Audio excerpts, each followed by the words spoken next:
Today is a very poignant day for many thousands of people that live in my constituency, as we remember those 13,000 plus people, the 70,000 Tamils that were killed in the Mullivaikkal massacres. People have a right to remember, and the remembering is such an important historic moment to do every year, to take stock of what has happened. And the problem is, too little has happened. Today you've had support from a number of different MPs, people like myself, former leader of the Labour Party, Jeremy Corbyn, I saw here before as well, and excellent MPs like Gareth Thomas, who do so much campaigning to raise Tamil rights. But I'm here to say that our government needs to do more. I've challenged them directly many times in the House of Commons.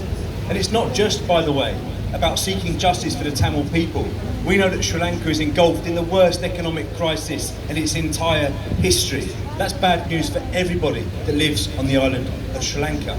But one of the reasons that economic crisis is so severe is because the government in Sri Lanka has spent billions and billions of pounds keeping one of the world's largest standing armies in post. And why do they have such an army?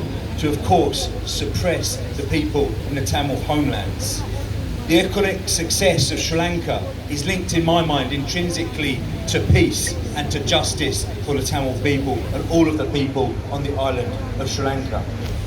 For many years, despite calls from the UNHRC, the Tamil community and many international NGOs for a justice mechanism that's internationalised to hold to account those that are responsible for the mass atrocities committed by successive Sri Lankan governments, but they have rejected UN resolutions on accountability and blocked efforts for justice.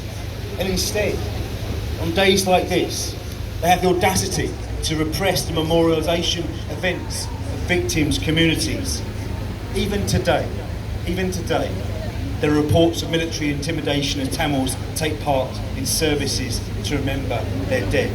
That is completely unacceptable. I'm here to say that directly to the Sri Lankan government today. But sadly, the end of the armed struggle hasn't meant an end to the ethnic conflict and the human rights abuses towards Tamils and others, different minority communities in Sri Lanka. Traditional Tamil-speaking homelands in the north-east of the island continue to remain heavily militarised, with land grabs a common occurrence. The International Truth and Justice Project and Freedom from Torture continue to report abuses by the Sri Lankan state. And sadly, this excessive military expenditure is also, as I've said, one of the root causes of Sri Lanka's current economic and political crisis. And in Parliament, I know that myself and many other MPs will continue to call for the government to put human rights and common decency at the centre of our foreign policy. We should not be cutting trade deals with any autocratic regime on any part of this globe without making sure that human rights are central to those deals that are being struck. And there is an opportunity now, as Sri Lanka seeks a deal with the IMF to get them out of the emergency crisis that they're in, that we could apply pressure to the IMF to ensure that strong conditions around respecting Tamil rights, respecting human rights and respecting minority rights on the island are part of that process of economic rebuilding. And I'm really clear that Britain has a historic role in the root cause of the ethnic conflict in Sri Lanka, and serious questions have to be asked about our past and present involvement in that country. Many of you will know that I've directly challenged our government about the deployment of police forces, Scottish police forces, to train Sri Lankan government militias. Those same police forces brutalising minority communities, including Tamils, yet having been supported by parts of the British government. Completely and totally unacceptable. It's high time the British government listened to the calls from the UNHRC and the Tamil community, which have requested increased bilateral pressure on Sri Lanka. And as Gareth said, we must apply targeted Magnitsky sanctions on Sri Lanka, on the war criminals, because the US has done this. There is no reason that Britain can't do it as well. We must also ensure that strict human rights and reform conditions are placed on any further trade tariff concessions, as the EU is already considering. If other parts of our friendship community with the European Union, of the US, are prepared to take these measures, why on earth can't our own government do the same?